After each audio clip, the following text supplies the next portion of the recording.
Ang pulong sa Ginoo nag-ingon sa Job chapter 36 verse 11 sa New King James Version, if they obey and serve Him, they shall spend their days in prosperity and their years in pleasures. So resulti ani si Job, kailan naman mong Job siguro kung sa iyang life.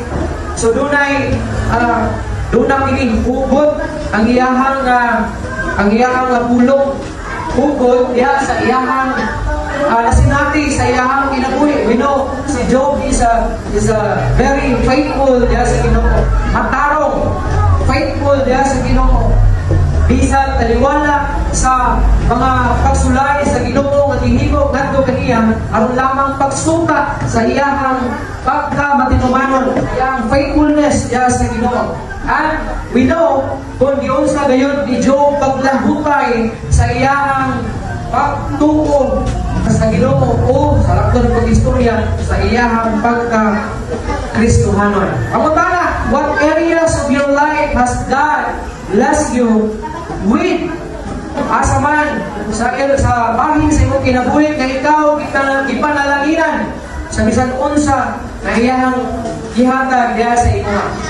Whether sa finances, whether sa mga utang, whether sa good relationship, whether sa salapi, whether diya sa trabaho, promotion, asa ba ka area na sa imong kinabuhi? The young people, the students, asa ka area sa imong kinabuhi sa kay ikaw gi-bless sa Ginoo sa imong bang pag-eskwela, sa mga career sa imong kinabuhi karon adin ka gi-bless sa Ginoo. In 1 Peter chapter 4 verse 10 nag-ingon, as each has received a gift, use it to serve one another as good steward of God's varied grace. Now, God blesses and entrusts each of us with influence.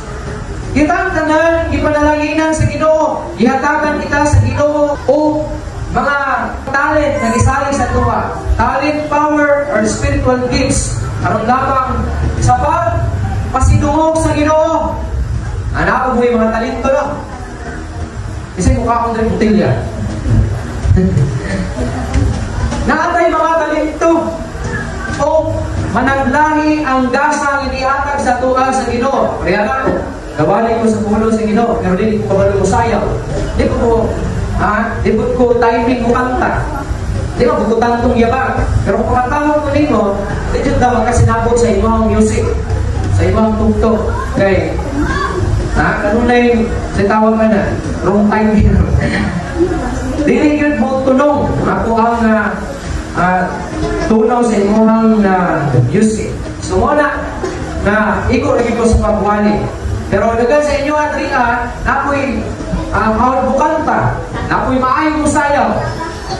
Pero kining tanan nagihatag sa Ginoo sa tuwa, either talent man or influence man, kini sa gihatag sa Ginoo sa matag usa kanato, alam lamang sa pag-glorify sa Ginoo. That's why gamiton nato ang atong mga gifts na gihatag sa Ginoo ngani kanato to glorify Him. Mana kung maayo ka kanta, gamita para sa Ginoo. Pagpakantahon ka diri simbahan ko, alay, patay kayo. Pero pagkantahan dito sa bidyukihan, pas ko yun mga lagutak. Pusong pa to, dala sayo pa. Pusong ba to? Usa pa, makakanta ka man. Itong sikat ni Pira ba na? Oo na, itong kapilitin. Patay, isang patangan or bata pa kabalo na kanta to. Dasin kayo kanta bidyukihan, napakabot simbahan, paday ko sa Ginoo, murang pagi, may kinabuhi. Mana ko na kay talento, gamita sa Ginoo. Kung kabalo ka mo sayaw, gamita sa Ginoo, lang magbunot-bunot sa simbahan ko eh. Natanaw ko sa inyo ang mga video sa kabayan ba? Murang, hawat kayo mga batan mo dari sayo. Sayo ng bunot-bunot sa ito, tubag-tubag pakuluhay. Pero panday ko sa Ginoo, pasayawa sa Ginoo. Naulang ko. Pero sa kalimutan, hindi ko maulang, mga magagnaon. I-bless kita sa Ginoo, niyanan na mga talento, niyanan na mga gifts. Gisali ka na sa Ginoo sa tuwa, alang sa pag-glorify sa Ginoo. Alang o alam lang gayon sa pag-glorify sa Ginoo and to build His kingdom. Ang luhaton sa Ginoo ang ministry di lang mapawali ang gikinahanglan.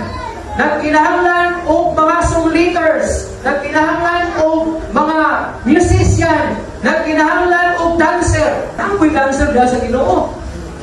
Bang simbahan, kaya nagburin. Dancer dahil sa Ginoo. O kanang mga talentuha, ikinahanglan sa Ginoo. Kanang mga talent, ikinahanglan sa Ginoo. Kanang mga gifts, ikinahanglan sa Ginoo. Alang sa pag-glorify sa Ginoo o pag-build sa iyahang kingdom. Pagpalikod, pagpauswag sa iyahang kingdom. I remember, nili na simbahan, wala panahon. Wala pa yung musician na rin, akapila pa lang ni, pak pa lang. Mo itong invite dyan rin, dukay, ginali isang nose dyan rin. Asa naman to? Wala na. Naibati. Dukay kayo isang nose. Kasi tayo ginawag ito lang, para lang alam yung gitar. May mo ramas dyan rin, pastor. Tukon lagi sa mga giulawon. Nanaptan yung po, pastor. Pero dukay kita ka subot sa iyang po. O dyan, nag-pray din o ka, nag-pray ka of instruments. Nanaghan ng instruments, pero walay players sa mga instrumento. Pero ang Ginoo, wagin siya mutugod na dili mabiyor ang kingdom niya. So nagpadala siya o naggamit siya sa iyang mga katauhan, hindi iglesia, para mabansay ang ilang mga talento. Kailangan na sila mga hidden talent. Ulang lang upang dasig upang bansay sa ilang sa mga na nagamit ang mga instrumento. Galit, nadobra pa ang players. Okay, atong drummer, natulong naman. Isa naman itong drum. Atong sige, atong drummer, pero no, asa na itong uban? Nag-abroad ang uban. Luwag na nag-abroad sa senior, no? Yung uban kay nabilin. Now, atong mensahe, nagdaan sa kabuntagon, tawag i-bless to serve. Ipanalaginan ka, aron pang-alagay. As you serve, you will be blessed also. Ipanalaginan ka, aron mag-alagay. Kung ikaw mawapa panalanginin, pero nag-alagad sa Ginoo, mag-alagad ka, aron panalaginan ka. Blessed to serve, and as you serve, you will be blessed. First, God wants you to serve. So, gusto sa Ginoo na mag-alagad ka. Gusto sa Ginoo na ikaw makabarog diha sa pag-alagad sa iyaha. Gusto sa Ginoo na ikaw mamuhat, muliho, mutindo, mulakaw, mulukso sa pag-alagad sa Ginoo. Now, Jesus Christ, the master of servant leadership, came to earth to do the unthinkable. Even si Jesus Christ, gitawag siya of the master of servant leadership. We know that Jesus came here sa kalibutan to save us, to give us eternal life. Pero sa iyahang pagsugod sa iyang public ministry, dire sa kalibutan, nahimo siya servant leadership. Nag-lead siya, but he also serving. Remember mo, atong panahon nga nagtigong ang iyang mga disipulo, uban kaniya, kung siya yung gawin mo, bikuha siya ng tubig, bikuha siya ng tawid, o niya tumuod siya sa mga tiilan sa iyang disipulo, o iyaha silang ipanghugasan sa ilang mga tiil. And even sa mga gawin ni Jesus Christ, nagpakita siya na leader siya, but he is also a servant. Yan naman. So diha ka, naay kasal diha sa Kana. O nautan sila sa ilang ilimnon. Ingon si Mary, manto sa mga servant, sa mga wedding, o ingon siya, kung sa kaning isubot niya, buha ka lang. So sa ingon ni Jesus Christ, pagkalo sa lulong tubig. And he blessed, he prayed, the praises sa tubig. And then, pagtilaw sa tubig na kinalo sa mga ulipon na himong ilimnon. So, nagtrabaho siya, usap ingon nga servant. Sa iyahang mga miracles sa gihimo, like sa pagpang-ayo, leader sa that he is also a servant. Pinahagis pag-ayo kanila. And Matthew 20 verse 28 states, even as the Son of Man came not to be served, but to serve and to give His life as a ransom for many. Si Jesus Christ, bisan siyang anak sa Ginoo, apan miani siya, dili aron alagaran, apan sa pag-alagad. Galit iyang gihatag, iyang kinabuhi, ingon nga ransom. Kana atong tanan o sa tanan. Now, to think a little less of yourself and give your heart to Him. Pero baliktad man ta. We think so much sa atuang kaugalingon. Ano bitaw? Natay kinaiya, nga ato lang giunahuna, isang atong kaugalingon. Ano man? Kita kasimba, kay wala tayo maluto, maligahon sa ko. Di ba? Mas giunahuna, di ba yung kaugalingon, kaysa pag-alagad sa Ginoo. Ay, uban, mamastor. Pero mamastor with one. Ganang kasiguruhan. Mamastor ko. Ato ko, inanay lugar, mamastor ko para, pero with the assurance na naamon support sa kuha. With the assurance na dili ko mapasko kung bato ko, ano napita. Di ba? That's selfishness. Naguna-una ka sa imong kaugalingon. Di sa akong musimba karon kay maglabas ako, kay karon ako maluto. That's selfishness. Yan sa pag-alagad sa Ginoo. Di sa akong musimba ron kay manarbaho ako, mag-overtime ko, kay para nakoy, dako ako sweldo, karon pizza 15. O karon tatapos tapon di ay Friday. Over ko karon di para naa dai madako-dako akong sweldo makuha karon pizza 15 sa Hulyo. O pizza 16 pa na. Ako ba pag agency ko pizza 20 na sweldo. Hindi na kay na pundo. That's selfishness. Hindi ka makasimba, hindi ka kaalagad because you think so much yan sa imong kaugalingon. Ay gamay lang ang imong time. Ang imong heart, hindi kahit anak suod sa Ginoo. Makaalagad ka sa Ginoo kay nakakay mga utang, nagsulayan ka. Hindi ka kaalagad sa Ginoo. Yan ako mga alagad sa Ginoo, Pastor. Kung retired na ko sa trabaho, kay para maka full time ko sa pag-alagad sa Ginoo. Ay, naging ka-retired ka. Hindi matikok ka. Hindi ka mag-retirement mo. Hindi ka kaalagad sa Ginoo. Hindi na ito, wala ito, retired ka, hindi ako kapag-alagad sa Ginoo, hindi man na ito hawak ang tinabuhi. Atong time, hindi man na ito hawak. Bata pa mga pastor, kunyanag ka, ay ko na po dito na ako mga alagad sa Ginoo. Pwede na ginasya. Pero huwag nang mamasayon, kasi kung makuhaan ka niya, kukuhaan ka sa tinabuhi, hindi ka alagad sa Ginoo. Kung ikaw retire, kanya nag-retire ko, kanya kay, ako magkakakuhan ko ba niya? Hindi ka, alagad din naman. Siyempre, kung dugay ka sa kumpanya, retirement din mo, nakadawat ka og milyon. Saan mo na kung milyon na? Tukod kong negosyo. Saan mo di ka alagad? Ano mo yung business?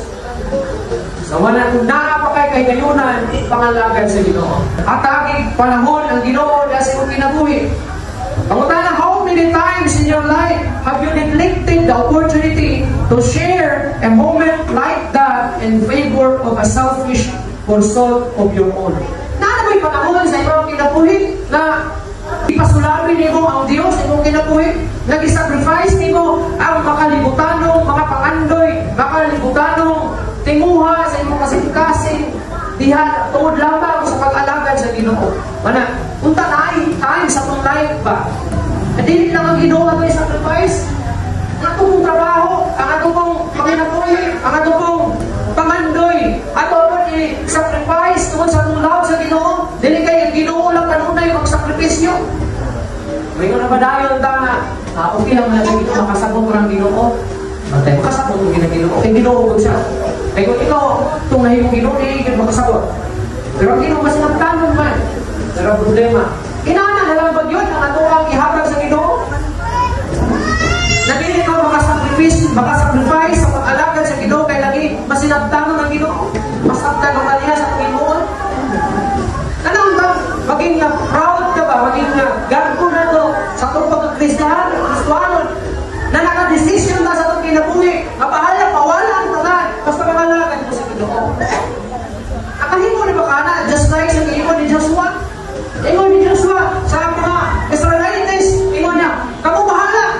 Mungkin sa inyong alagaran, ang Diyos ba sa mga Amorites o ang Diyos sa inyong mga katipulangan dito sa tabong? Basta ako, ang akong pamilya, mga lagad sa Ginoo. Kaya kung ikaw to, patay balik na lang mo sa agent boy, dagang pagkakon dito. Oh. Dapat, imuhang una-unahon ka na bisan sa makausa sa ibang kinabuhi, nakaingon ka na nagsakripisyo ka para sa pag-alagad sa Ginoo. Gamay lang galing na hinungdan, di na galing ka makasacrifice galing. Walang kay trabaho, di nakakaalagan sa Ginoo kung may trabaho. Wala may isinba, luya, may kwarta. Nakaluya ako, may kwarta. Kaya yung sagot na maluya ko spiritually, hindi nakakaalagan sa Ginoo kay may kwarta. Ito ka sakripisyo. Sacrifice na once para lang sa Ginoo. Another one, serving God gives you a fulfilling life. Kasi now, ang pag-alaga sa Ginoo maghatag kanimo ng fulfilling na kinabuhi. Bakit fulfilling? Kaya ma-feel nimo ba nga? Wala na eh. Pag-inahanglanan pa. Kung na kay ngayunan na maka-abroad ka, na makapulong ka with your family, madala nimo, you have dignity, you have everything dito sa abroad, mabatunan nimo ang tanan. Kana kung kahigayunan, go for it. Basta kaalagan ka sa Ginoo. Pero kung tinuha mo nimo, ha? Panganduyan nimo, sacrifice mo ang tanan for the sake ng mga butangan. Kung wala ka na makulami sa Ginoo, diri sa Pilipinas, naaman kay Macau, naaman kay mga butang. Lunit na lang siya. Naman. Ha? Puyo ka sa Alaska, sa Alaska ka puyo, matay ka sa katugnaw. Lumahay ka kayo kamay, pawa ko puyo, dahil na nasura, dahil ikit tugnaw, hindi kaya. Oh. Kung nakakalang tatangan, riyan sa kalimutan, o dahil sa Pilipinas, ay may nakasakinan, nakibak na, nakibalay, nakikapon, nakikukot sa ibang ref, ay na mga luyang biyakan nyo na, kaya matugang mas plentiful na nasod. Like America, Canada, mga dream countries sa mga taong gusto maanunahan sa kinabuhi. Kung ko sa ito po kayo, yan ang heart nila. Kaya sila o si Abraham, nag-usa sila, nag-puyo sila, and then abot sa naglalis ang mga tao, nag-away-away mga taongan, and then si Abraham o sila nag-decide, ay mo na maayong ani, magbulag ka. Si Abraham ang niingon kay God, Abraham, God, pagkumangkon ko, pagpili asa makaiman. Kung mato ka aning to, dili ko sa wala. Kung dali ka sa wala, dili ko sa to. Siyempre, bumulag ko. Kasi ipili niya pag-ngayon God. Eh, sa dili ko. Asa siya to? Dito sa syudad. Sa Sodoma. Asa si Abraham. Padoob dito sa bukit area. Oh, siya mo. Doon sa sayop na desisyon nila, dapat tayo kasawa, may mo kasi. Oh, nabihag pa sa mga kalaban, girescuesan ni Abraham. Yan, si Abraham pa may naghangyo sa Ginoo, hindi lang dauban ng Sodoma, kumura kaya yung pagkumang ko dito ako. Doon ay mga pipilan, mga tao dito. Yung bagay dito nga, hindi na ko dauban. Nandun, di ako ng panahon nga, si Abraham, sila, alam yun, ang tao matalo sa Sodoma, kumura. Hindi dauban.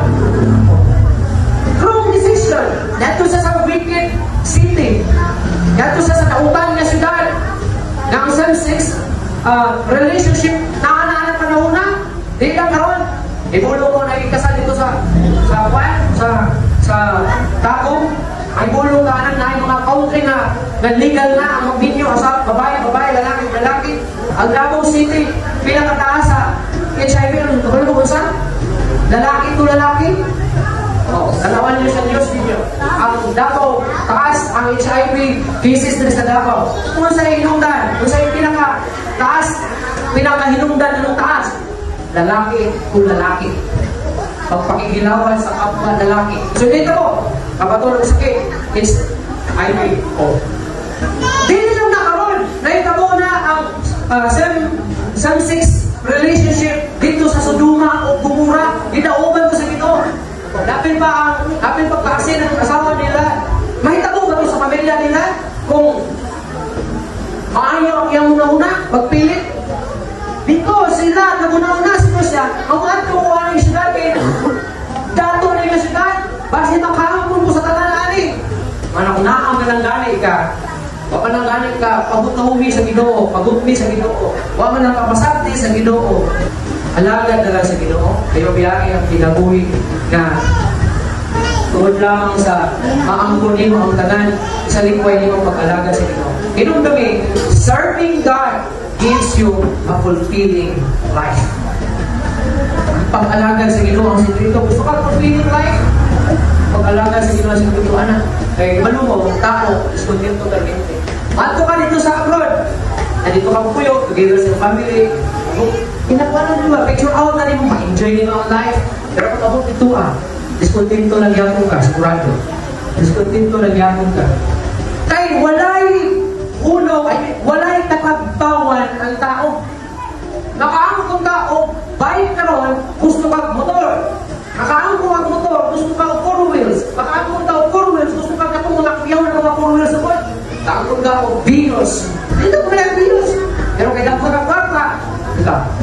Gusto lang na yung kwan, limousine. Gusto lang gusto lang mga mahalon. Safari. Safari lang din ako nga testingan. Pagkaon na noon. Gusto ka nakabaton o safari. Gusto pa yung gusto sa uman. Palit na mo bukuan. Labi-labi pa na ito ko dito tayo. Palit ko yate. Dili yate. Yate. Ayaw ng yate. Pamalintas na.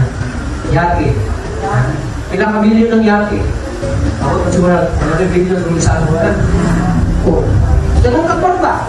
Wala yung tatagbawan. Masaya mo sila mo sa una, dawan. O, iba, dawan. At-spray na. O, may tatagbawan. Ako pa, sa daga po. Sabi na, nagkamig sila mo, kaya mga anak na mo. Pero, that's the ebidensya na wala yung tatagbawan ng tao. Anak kayo balay yung isa. Pero kaya nagkakwarta. Ba't mo kami sa kabalay? Sabi ko, wala mo dyan. Ikanto. Is investment. Pwede, investment. Pero, isa na sa mga ebidensya, indication, o wala yung katagbawan ng tao. Gusto ka katagbawan? Serve the Lord. Kaya when you're serving God, gives you a fulfilling life. Ingon, countless people serve, yet they miss the meaning of the blessings. Nakano mga tao, dili mayam daw ng mga tao naglalakad, pero na-miss nila ang kahulugan sa panalangin. Basta ma-influensya galing sa kalibutan ng imong heart, ma-miss yun mo ang blessing. Yes, pag-alakad sa Ginoo. Ano man? Lalakad ka sa Ginoo, pero yung heart nakalikot sa kalibutan? Natunga ang imong heart nino? Pag-alakad ka sa Ginoo, pero kung na-opportunity diyan, hindi na ilana. They serve as if they are doing God a favor. But, and it is a pour of burden. Ay mo naman Ginoo, baba, ay mo naman yung gibukaton. Ang pag-alagad sa Ginoo. Dapat humble. Malipayan, nag-alagad sa Ginoo. It is so tragic that many who do good works have never put on the true meaning of serving God. Makita kong dati mo ang tinukod na kahulugan sa pag-alagad sa Ginoo. Masabdan kong tanato, ang pag-alagad sa Ginoo, lunay panalangin. Ano pag-alagad ka sa Ginoo? And second to the last, serving God is a rich blessing. Ay, ang muna ang mag-alagad ka sa Ginoo, ay madako ka, backslide yun ka.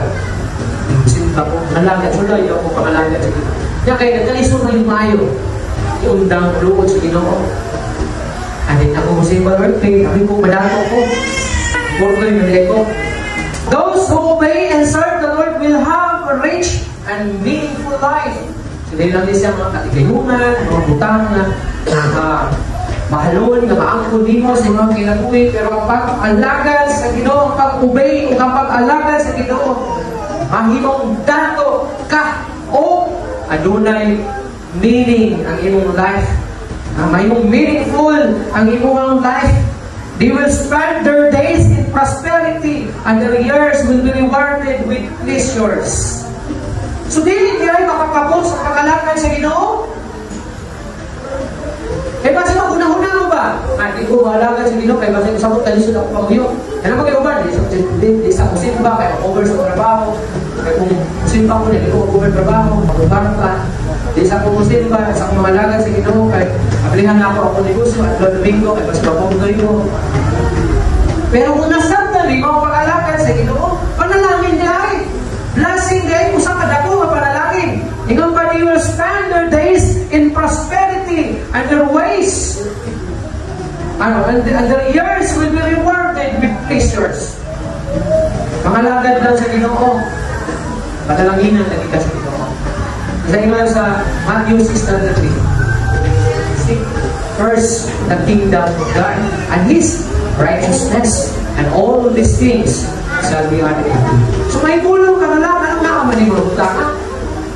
Wala na akong daw ha, makakakot na ako rin. Wala din ako. I remember sa source speaker na Pastor Oga, Mike Oga. Retired, evangelist na retired. Awal-bitawal na siya. Former Philippine Army. Isa sa iyang i-share na testimony. Ang iyang isa sa iyang style, natugin siya sa prayer, the power of prayer. Wala siya na nakakayong donation. Wala sa ubang mga kasimbahan, mga pastor, nagdala later, para ngayon po, dugang donation para sa country, sa ito, ay project ng simbahan, ay pagdalat masulat sa ako mga natong ng mga kailan na kapong, ay mga abangan, wala na niya ilan ito.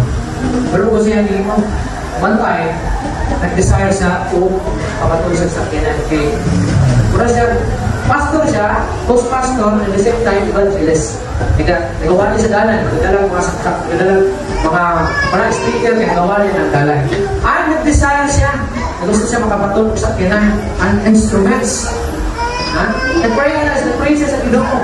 Kaya nung lawak sa iyang kwarto, nilawak tayo. Ay, kung sa kalawak, nag-pray siya sa Ginoo. Okay, ang iyang nauna, bulungan ko din siya sa Ginoo. So, ang Ginoo mag-provide ani. Sila praise ka. Yung pinakabulan, final, nalawag ko siya. Butangan. Hindi ito, close ko niyang tao siguro. Kaya ilang yun. Nawag sa iya. Sa pastor. Kaya nagpo sa needs din mo. Kaya daw siya, ako daw siya nagpa-registrator for the nation. May nagtawag na siya, hindi sa pastor. May, kung sa'yo yung ginahandang din mo. Sabi ang script. So, kung sa saya ka to. Okay. Mag-sure ka na. Magana ka. Mag-sure ba? So, hindi na isang sure ka. Tinuod na. Masa ko lagi. Masa ka doon kung mga din sa ministry. Lista. Kung sa kanan ng needs, ilista niya. Lista sa mga instruments, keyboard, mga nani, mga guitar bass amp, ano tawag na, easel, mga mic, drums, lista niya kanan. Then last na yung utang, sakyanan. Ano lang niya? Kasi ginang ako sa bumbo rin. Pero, or isa. Jadi, betul. Entry. Ito itong version track ba? Forward. Diba sa word? Forward. Sakot na ito sa kargahan. Lupot tayo po. Anak. Bakit hindi ko na sa iyang apil? Ihamal niya sa mga tao. Ano sa? So, asal, ano yung needs sa ministry? Pagpasok. Ano na itong tao na rin sa iyang lista? Yung canvas. Ang canvas na yun doon. Ang elektrisyon. $500,000 daw. Pag canvas, $500,000. Sasya, maling ang kandidan siya tanan. Pagkaod mo, ang sarap. Palito na siya tanan. Problema na hindi kaya. Inak mo siya. Halos mo na dapat kapatulong mo tayo. Hindi ko kabihin. Kaya, grabe ka kaibulungan ng Ginoo. Kasi naging mo, nag-praise nga. Wasa nagdala ko mga request later for donation, more young needs. Kaya yan na una. This is the work of God. So nga kung pangayuan ang Ginoo, dili si Tambulano, dili si Tambulana, wala niya gigamit ang iyang influence para makakangayod siya. Kaya nakuya siya influence, kaya nakutawanan siya. Dating army. Siya ang founding director, sa Asian Hope Ministry o Gospel Ministry sa Pilipinas. So nasa influence, pero wala nang igamit ang influence para makapangayo siya. So yan mo, ipangayuan niya ang Ginoo. Manang natin pangayuan, sa Ginoo ta mangayo. Ayun kay gamiton nato ato ang pagka-dakong tao. Natong pagka-influensyado, gamiton nato. Manang pag-alagad sa Ginoo, makadato. Ginoo man ang provide sa tanan. Ginoo man yung kalaga, kaya lagang. Wala kayo sali sa imong Ginoo. Ang Ginoo maghaga sa imong tanan. Ang sali, hindi ko ng Ginoo. Ako, kayo sa mga kanyan to. Lapagaw diya sa sasa. Pero, inana ka, powerful ng Ginoo. Tagaw, tambay usahay, trabaho usahay, may kita. Start rin, 2 years ko nag-start rin without any support sa church. Pero ang Ginoo, nag-bless ka, nag-provide siya sa mga list. Hindi ka pasagdan, basta maging faithful lang ka sa Ginoo. Yun naman good ka, nakabangan sa tao. Yung bitaw si Uncle bitaw, ibalo niya ang rin mo president sa publisher. Kaya ba sa plano sa Ginoo sa inyo ang UAP? Sa natagaw na nasa unang disaksa. Ako ka kayo mong kudya ang dahilan naman ka. At naman sa'yo, kung saan plano sa Ginoo. Ang sikreto, pagka may napuon o labaw sa mga stay faithful sa Ginoo. Kasi mo sa Ginoo, ang imong mga paghago dili na makawang. Ang mga paghago nato sa Ginoo nakita na sa tanan. And spend their days in prosperity and their years will be rewarded with pleasures. Maka-reward ka. Dili man sa iyo ka. Kung mamatay ka sa iyo, sa langit, baka ako mag-reward dito. Sa may perno ka. Pili ka. May you find great delight and serving God. Kita, ako nga nag-alagad sa Ginoo. Makakaplang kung taong kalipay diya sa pag-alagad sa Ginoo. Ayaw alagad sa Ginoo nga kurang nagpagulgul ka. Sa Manila, siguro magsimba. Sa Manila, kapay ng mga fellowship. Sa Manila, sa bahay may mga hatagutan, may mga amutan. Kaya gusto man ayaw mo reklamo, pangalagad sa Ginoo. Just be faithful sa atong buhay ng Diyos. Pag matinupanon sa pag-alagad sa Ginoo. Kaya pag una-una, pag unsang mawala una-una ang sacrifice ka para lang sa pag-alagad sa Ginoo. Ikaw po, we can say, the joys that come to those who serve the glory of God. What a blessing it is to be used by Him. Kung gigamit ka sa Ginoo karon, that's a blessing. Kung gigamit ka sa Ginoo, ayaw ka positive. Be faithful and be responsible sa paggamit sa Ginoo sa Ginoo. Kaya dili tanang tao ginagamit sa Ginoo. So kung gigamit ka sa Ginoo, karon panahon na, just be faithful. Ang matinud-ano, kaya ang pag-alagad niya sa Ginoo is an opportunity. Dili tanan dunay kay gayunan mag-alagad sa Ginoo. Mag-alagad ka sa Ginoo, kung gamiton ka sa Ginoo, just be faithful. Pag matinud-ano sa Ginoo, makita niyo, you will be rewarded by God. Panahanginan ka sa Ginoo. Take the time, renew your commitment to serve Him for the rest of your life, regardless of the heartaches and disappointments that may come to you. Renew your commitment. Kung nag-commit ka sa Ginoo na mag-alagad ka kanyanto and nahimo kang unfaithful sa Ginoo, renew your commitment. Dili pa akong nakikatalan. Renew your commitment and serve Him for the rest of your life. Alagari ang Ginoo sa nabilin di mong kinabuhi. Isoman. Wala ka masayon. Kung sa ugma na nagpaabot sa tuwa. Kung buhay mo ba ta, o wala niya. So, alagari ang Ginoo the rest sa imang kinabuhi. Ayaw mag-ingon, bata pa ko. Ganyan, nagtigulang ako. Start today, renew your commitment, and serve the Lord for the rest of your life. Regardless man sa mga heartaches, mga sakit, and disappointments na mudangan sa imang kinabuhi. Because it will all be worth at the end. Worth it. Pag-alagad sa Ginoo. Pag-serve sa Ginoo, worth it. Wala'y sayang, wala'y tawag, wala'y disappointments. Because ang Ginoo, mag-bless